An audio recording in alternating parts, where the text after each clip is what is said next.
અને આ વચ્ચે એક મોટા સમાચાર, સુરત એરપોર્ટ પર બોમ્બ હોવાની અફવા સામે આવી છે। ઇન્ટરનેશનલ એરપોર્ટ પર બોમ્બ હોવાની અફવા। યુવકે એરપોર્ટ સ્ટાફને કહ્યું કે મારી પાસે બોમ્બ છે। યુવકની તપાસમાં કોઈ જ શંકાસ્પદ વસ્તુ મળી નહોતી આવી।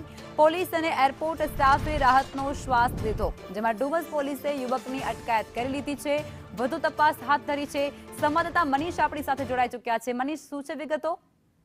જી બિલકુલ, વાત કરીએ તો સુરત ઇન્ટરનેશનલ એરપોર્ટ પર એક યુવક છે, જ્યારે ફ્લાઇટમાં બેસવાની તૈયારી હતી, ચેક ઇન કરાવી રહ્યો હતો, ત્યારે એને સ્ટાફને કહ્યું હતું કે તેની પાસે બોમ્બ છે। આવું સાંભળીને તરત જ સ્ટાફ છે ચોંકી ઉઠ્યો હતો અને તાત્કાલિક અસરથી CIF જવાન અને વિસ્તારને જે છે તે કોર્ડન કરી નાખવામાં આવ્યો હતો અને સ્થાનિક પોલીસને જાણકારી આપવામાં આવી હતી। યુવકની બેગમાં તલાશી લેવામાં આવી હતી, પરંતુ કંઈ પણ શંકાસ્પદ વસ્તુ નહીં મળી આવ્યું હતું। આ યુવકની વાત કરીએ તો મનસુર ખુશબુદ્દીન શેખ જાણવા મળી રહ્યું છે।